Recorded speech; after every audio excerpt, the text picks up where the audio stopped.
سلام عشقای دلم، حالتون چطوره؟ امیدوارم که حالتون خوب باشه. آقا اگه رو UMP پلی میدید یا رو دلولی چیزی، این سنس رو واقعا تست کنید. یعنی خب یکی از خفن ترین سنس هایی که میتونید شما بگیرید، اونم تو 3 دقیقه. و خب 3 دقیقه با توجه به کوتاه کردن تایم ویدیوها این بازم خیلیه، ولی خب خودتون میدونید دیگه. بری 8 دقیقه ویدیو ببینی واسه یه سنس، میتونی داخل چنل ما تو 1 دقیقه یا حالا آخرش، که اینم واسه اینکه جمعه بود و اینا گفتم 3 دقیقه باشه تایمش، تا شما تستش رو بیشتر ببینید. من اینکه آره خودم همینجوری رو ویدیو بهتون میگم سنس و کلیتی رو دی پی آی هم میگم بهتون. من اینکه آره دیگه داشته باشیم. همین اولش من بهتون دی پی آی رو میگم. دی پی آی واسه این سنس آقا بذارید 510 و آره دیگه حالا در ادامه بقیه چیزاش هم میگیرید. جنرال این سنس یعنی گزینه اولش رو بذارید 165 و اوکی. آقا واقعا خیلی خفنه، داخل کاستوم هم تست شده و نسبت به سنسیویتی هایی که حالا بقیه میذارن واقعا یه تستی بکنید خودتون میفهمید دیگه. داداش اونجوری کله صاف نده نوب سگ. واقعا اینم خیلی رو اعصابه. این یارو رو که اومده ریوایو میکنه چیه ناموسن داخل کاستوم، مثلا یارش رو میزنی سری دوره یخ میکنه خودش ریوایو میشه، اصلا نیازی نیست ریوایو بده.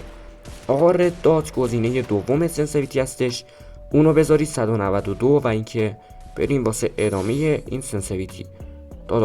داداش ریوایو نکن نوب سگ، درست اون دوتا قبلی نوب بودن ولی خب اوکی. خلاصه آقا داخل کاستوم میتونید تست کنید، هر جا تست کنید اوکیه. به هر حال فقط من میخوام فقط شما تست کنید تا ذات سنس رو بدونید که چقدر میتونه خفن باشه و با توجه به سنس هایی که حالا بقیه داداشان میذارن دیگه میتونید دیگه وقتی تست کنید خودتون میبینید دیگه، یه مقایسه کوچیکی بزنید. آقا اسکوپ 2 رو بذارید 190 و اسکوپ 4 رو بذارید 172 و آره دیگه دوتا گزینه دیگه هستش که در ادامه میگم. کلید تیرتونم که بهتون میگم مشتی حاجی باگ بود یخم ولی اوکی. یا خدایی ببینید مثل اینکه نت خودم ضعیفه، چرا به نت اونا ناموسم خیلی خفن میخوره، با اینکه اینا بات بودن ولی چون یه اومد بیرون یه فرقی نمیکرد بات باشه یا نه. و آره آقا اسنایپر اسکوپ خودتون میدونید واسه اسنایپر اونو بذارید 200 تا سری باشه بتونید اسنایپ بزنید، چون شما اسنایپرید داداش عشق من. خلاصه آره دیگه مشتی اونجوری بکم نیانو بزن. آقا چی بود نگفتم؟ آره کلید تیر خیلی مهمه، خودتون دیگه میدونید 46 بذارید. مشتی چی گفتم؟ 46 بذاریدش دیگه دستتون رو میبوسید از بس که خفنه. خلاصه بله یه دونه گزینه دیگه از سنسیویتی میمونه که میگم بهتون.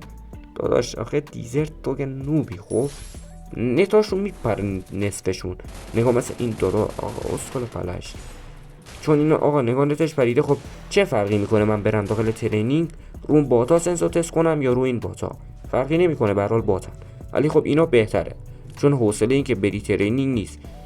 مشتی اونجا این دیگه باز نیا یارم ازت خدا زده به ایس اوکی.